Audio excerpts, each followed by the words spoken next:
We don't have that much further to go until the college football season starts. And Kirby Smart was pretty forceful at media days when he had this line talking about. He says, "We will not be hunted at the University of Georgia. We will be the ones doing the hunting."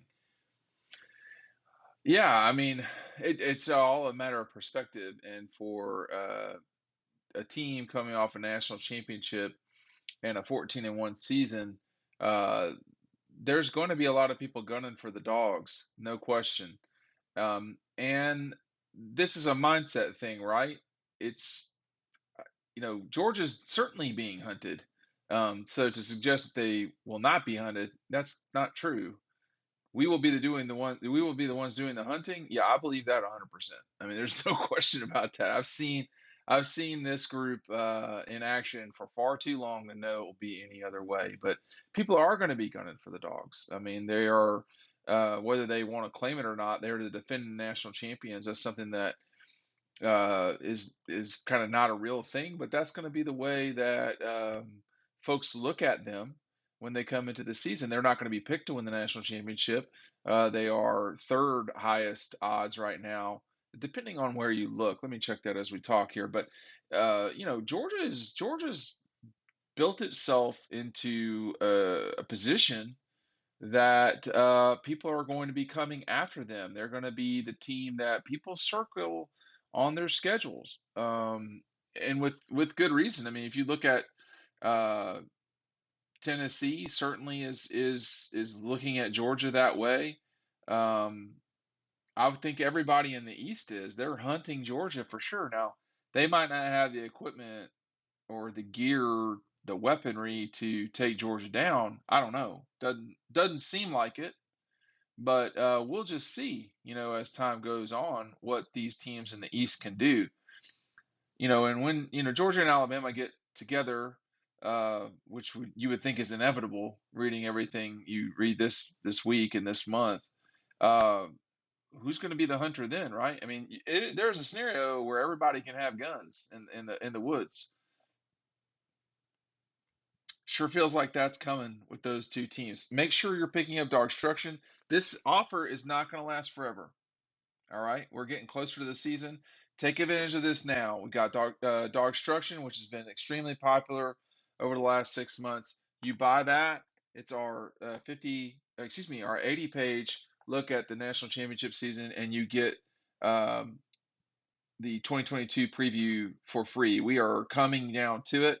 You're going to want to get both these in your mail soon. So order it today, and it will be there very quickly to you. But this offer is not going to last forever. I just can't do it forever. So make sure you're taking advantage of that now. When you look at the national championship odds, they have shifted some. Alabama at plus 180-ish, depending on where you look. Ohio State at plus 375, Georgia at plus 400.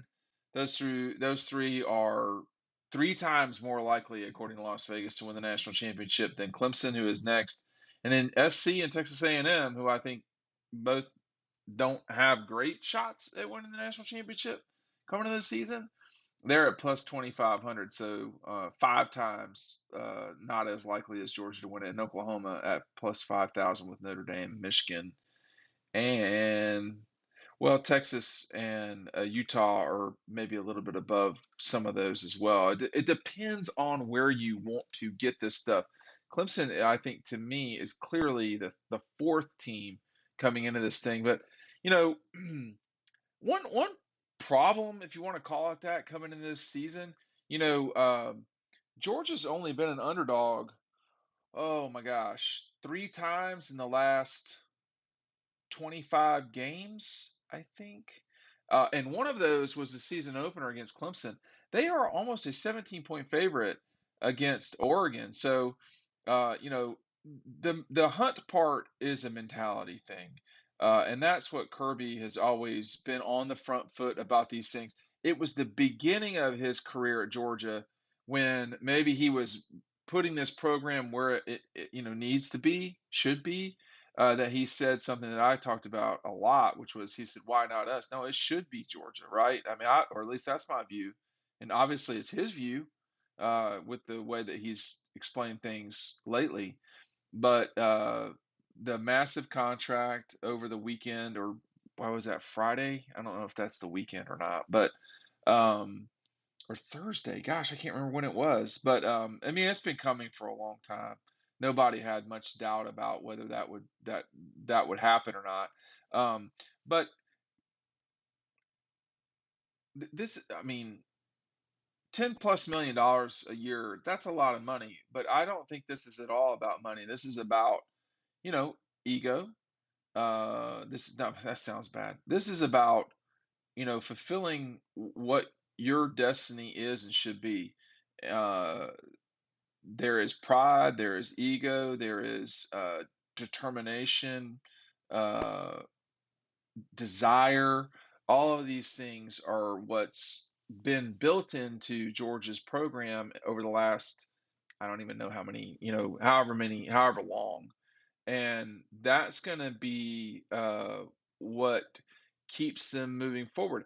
I do not at all think it's out of the question that they win the national championship this year. I don't think that's out of the question at all. What's happened over the last, and the pandemic kind of made it a little bit murky. Georgia since 2019 has lost to South Carolina in one of the most bizarre, games that we have seen. LSU, Florida, Alabama, and Alabama. So 3 years, 5 losses, two SEC East titles, the national championship, the Peach Bowl, the Sugar Bowl, the Orange Bowl. These are all things that they have won over the last, well, that's more than 25 games, but you get my point. Um, the default setting for this program is moving forward and being the hunter and not hunted. But you know, Kirby can say it however he wants, but the truth is, people are gunning for Georgia, and you can, I don't. This is all semantics, and guys like Kirby and Nick and Dabo, they get their teams ready through the media by saying what they want to say. My job is to tell you all the truth as I see it. And this can be semantics or colloquial ways of putting things, but Georgia's certainly being hunted now. There's no question about that. Everybody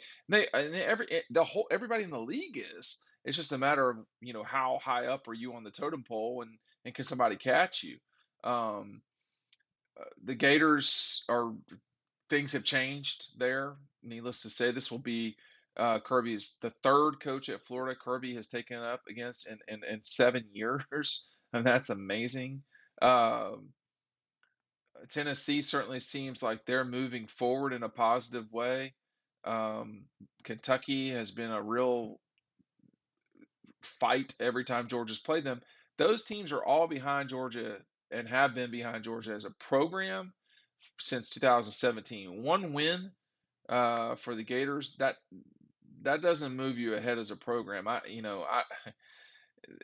People get so fired up and frustrated about a loss, and it's the same by the same token. One win over Alabama does not move Georgia in front of the Tide. It's not how it works, right?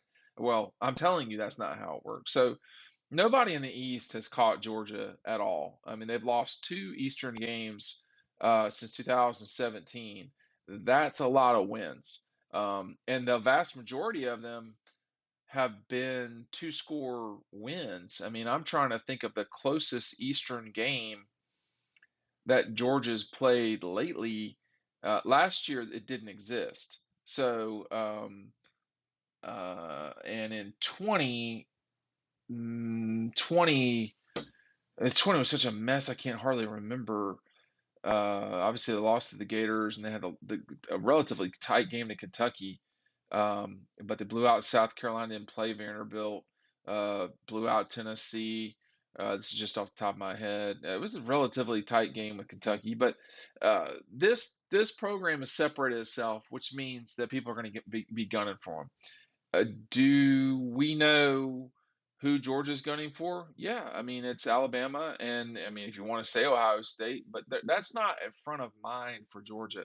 Front of mind is Alabama. They're the team that is in Georgia's way. Georgia is in Alabama's way.